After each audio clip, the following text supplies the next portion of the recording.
Bismillahirrahmanirrahim.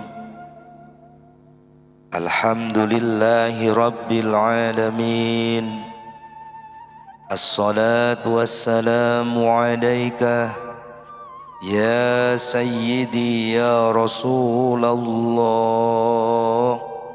Khudh biyadi qallat hilati adrikni. Maulana berkata, Syarif Baisukhta berkata, pemberi nikmat paling suci yang tidak membutuhkan dunia, dirinya sendiri adalah ruh bagi sesama, tapi dia tidak butuh kepada ruh itu. Semua hal yang terlingkup oleh prasangkamu, pemberi nikmat itulah yang disembah, tapi dia tidak butuh pada sesembahan itu. Kata-kata ini sungguh memalukan. Kata-kata ini bukanlah pujian untuk Tuhan, tidak pula untuk menghormati manusia. Wahai manusia rendah, kebahagiaan apa yang kamu miliki sehingga ia tidak butuh kepadamu? Kata-kata ini jelas bukan ucapan para kekasih, melainkan ucapan para musuh. Musuh itu bisa saja berkata, aku tidak punya urusan denganmu dan tidak membutuhkanmu. Coba bayangkan, jika seorang muslim yang amat besar rasa cintanya, saat di puncak kegembiraannya berkata kepada orang yang dicintainya bahwa dia tidak membutuhkannya. Ini seperti seorang juru api kamar mandi yang duduk di depan kamar mandi sambil berkata, Sultan tidak membutuhkanku. Seorang juru api, Sultan tidak peduli padaku dan juga tidak memperhatikan para juru api lainnya. Kebahagiaan apa yang diperoleh juru api itu sehingga ia berprasangka bahwa rajanya tidak perhatian kepadanya? Tidak. Kata yang semestinya ia ucapkan adalah, aku sedang berada di kamar mandi, lalu Sultan melintas di hadapanku. Aku mengucapkan salam padanya. Sultan terus melihat ke arahku. Bahkan setelah melewatiku, beliau tidak melepaskan pandangannya padaku. Kata-kata seperti ini bisa jadi akan memberikan kegembiraan pada juru api itu. Adapun kata-kata Sultan sama sekali tidak memperhatikannya. Jenis pujian kepada raja yang bagaimana itu dan kebahagiaan macam apa yang muncul dalam diri juru api itu, semua hal yang terlingkup oleh prasangkamu, wahai manusia rendah, apa yang akan melintas di hadapan prasangkamu dan yang akan tampak di depanmu ketika semua orang tidak membutuhkan prasangka dan imajinasimu. Dan jika kamu ceritakan pada mereka mereka akan bosan dan pergi? Manakah dari prasangkamu yang tidak membutuhkan Allah di dalamnya? Tanda ketidakbutuhan terlihat pada orang-orang kafir. Tidak mungkin perkataan ini adalah milik orang-orang mukmin. Wahai manusia rendah, kemandirian Tuhan itu pasti. Tetapi jika kamu memiliki kadar spiritual yang tinggi, maka ia akan menjadi butuh kepadamu karena kadar kemuliaanmu itu. Syekh Mahalla sering berkata, awalnya melihat, kemudian berbincang-bincang. Semua orang bisa melihat sultan, tapi yang bisa berbincang dengannya hanyalah orang-orang khusus yang berpengaruh saja. Maulana Rumi berkata, perkataan ini juga tidak benar dan sepenuhnya omong kosong. Musa menikmati percakapannya dengan Tuhan. Baru kemudian ia memohon untuk bisa melihat dirinya. Makom Nabi Musa alaihi salam adalah makom percakapan, sementara makom Nabi Muhammad sallallahu alaihi wasallam adalah makom penglihatan. Kalau begitu, bagaimana perkataan Syekh itu bisa dianggap benar? Maulana Rumi berkata, seseorang berkata di hadapan Syamsuddin Tabrizi, semoga Allah menyucikan jiwanya, aku sudah membuktikan eksistensi Allah dengan bukti yang pasti. Pagi harinya Maulana Syamsuddin berkata, semalam malaikat turun dan memanggil lelaki itu sambil berkata, alhamdulillah, dia sudah membuktikan eksistensi Allah. Allah memanjangkan umurnya. Ia tidak merusak hak orang-orang di muka bumi. Wahai manusia rendah, Allah itu ada dan Dia tidak membutuhkan bukti apapun. Jika kamu melakukan sesuatu, maka buktikan dirimu dalam tingkatan dan makom tertentu di hadapannya. Kalau tidak bisa, berarti kamu sudah membuktikan tanpa dalil. Dan tidak ada sesuatu pun melainkan bertasbih dengan memujinya. Quran Surat Al-Isra ayat 44. Tidak perlu diragukan lagi bahwa para ahli fikih adalah manusia-manusia cerdas yang 100% berkompeten di bidangnya.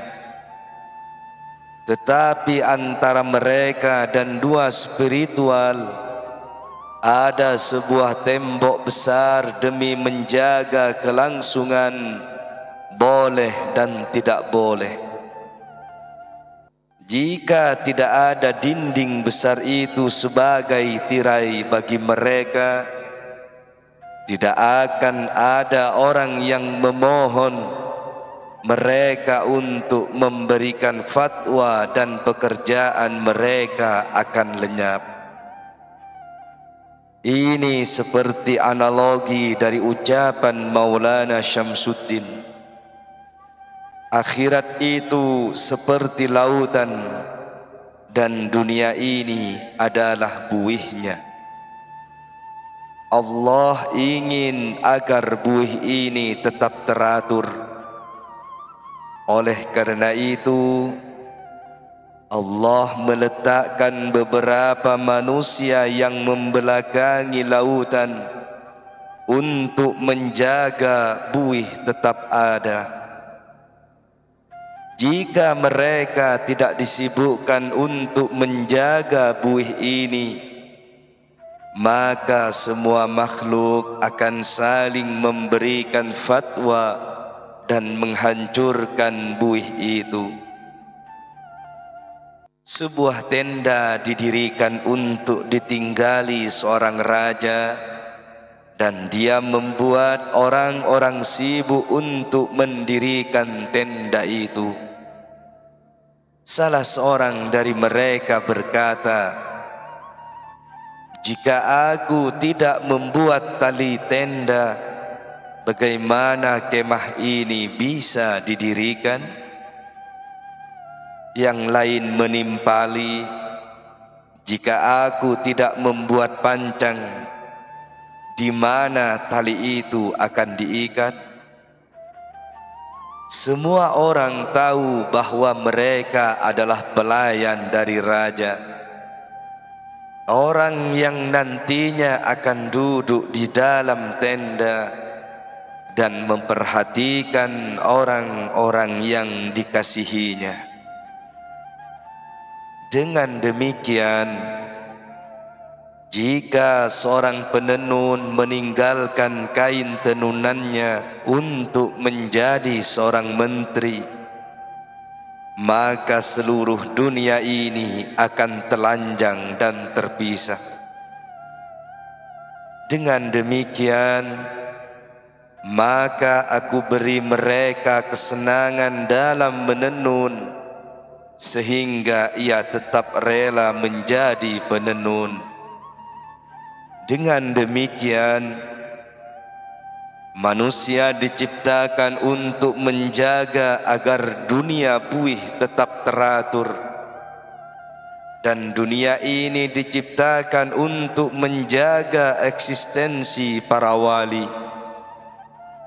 Alangkah senangnya mereka yang dijadikan sebagai tujuan dari diciptakannya dunia ini, dan bukan diciptakan untuk menjaga dunia. Allah Subhanahu wa ta'ala menganugerahkan keridhaan dan kesenangan kepada sesama manusia untuk bekerja pada keahliannya masing-masing. Bahkan jika ia hidup hingga 100.000 tahun, ia akan tetap membuka praktik untuk keahliannya itu. Rasa cintanya pada pekerjaan itu akan semakin bertambah setiap hari.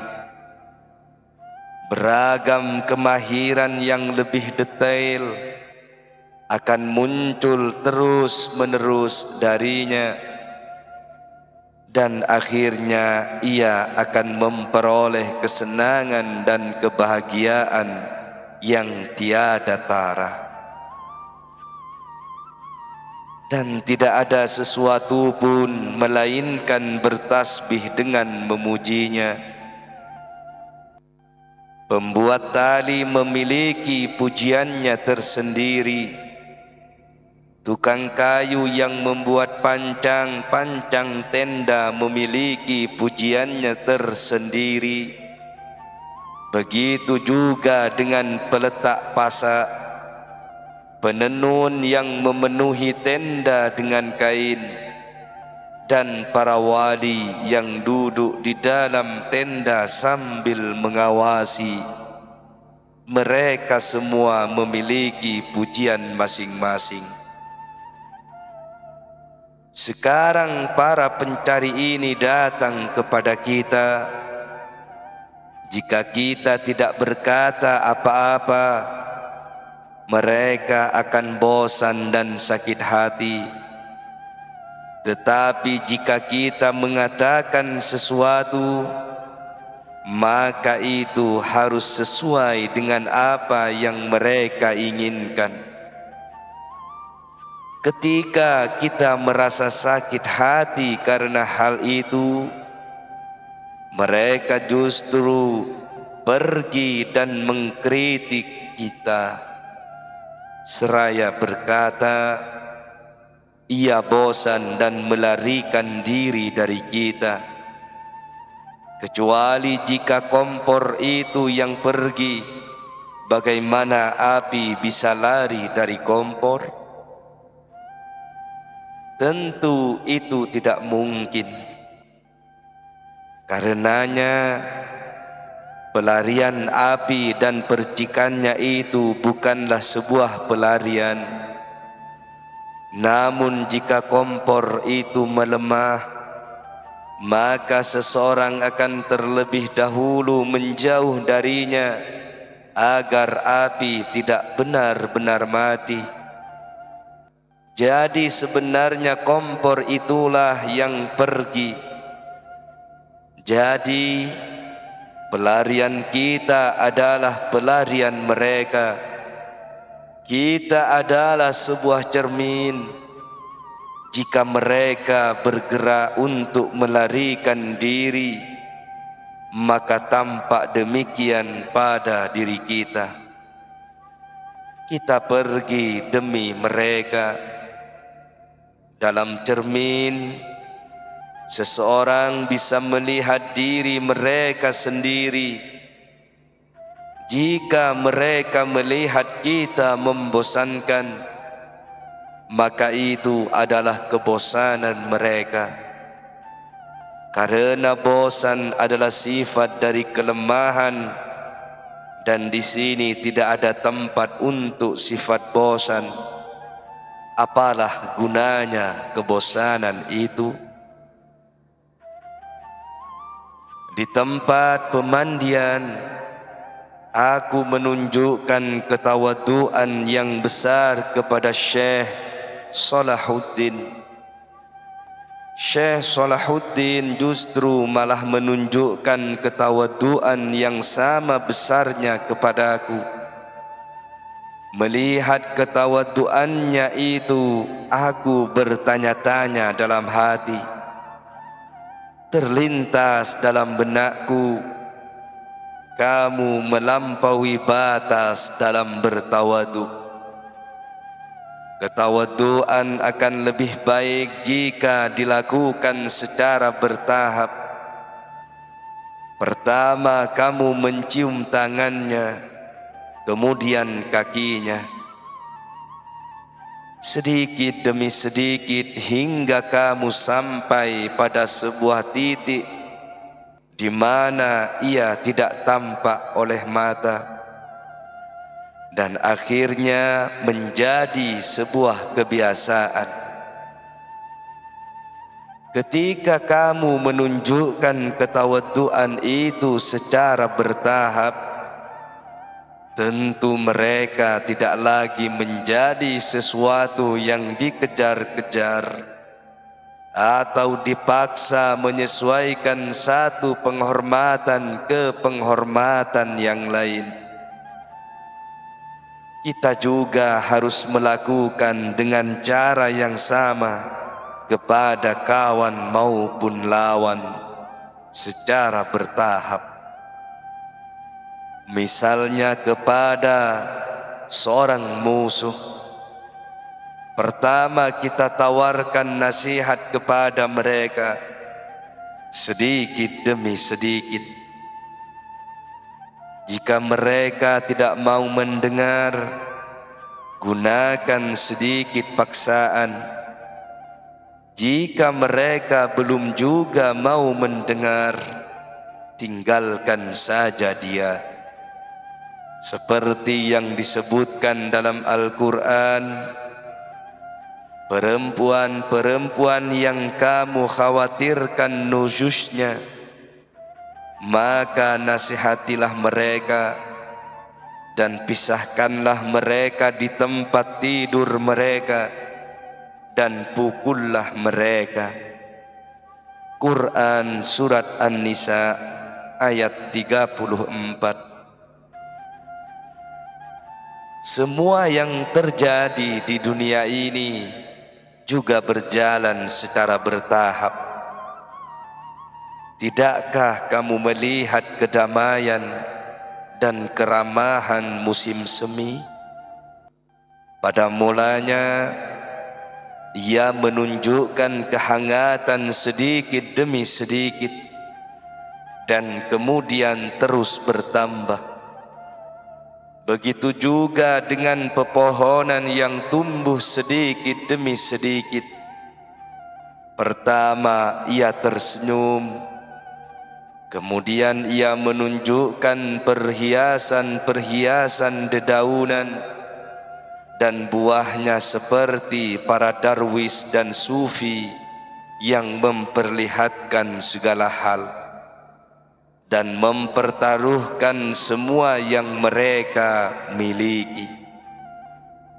Manusia selalu tergesa-gesa dalam melakukan pekerjaan-pekerjaan duniawi maupun ukhrawi. Berlebih-lebihan di awal pekerjaannya. Cara ini akan mempersulit mereka untuk sampai kepada tujuannya.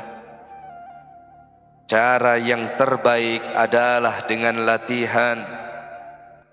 Sama halnya ketika seseorang makan terlalu banyak, ia harus mengurangi 1 gigitan setiap harinya secara bertahap. Dengan cara itu, sebelum 1 atau 2 tahun berlalu, ia telah mengurangi setengah dari jatah makanannya tanpa ia sadari. Demikian juga dengan ibadah, khalwat, taat, dan solat. Ketika ia memasuki jalan Allah, untuk sesaat ia akan menjaga salat 5 waktu. Tetapi jika ia melakukan ibadah salat dengan sepenuh hatinya, maka ibadah salatnya akan terus berlanjut tanpa henti.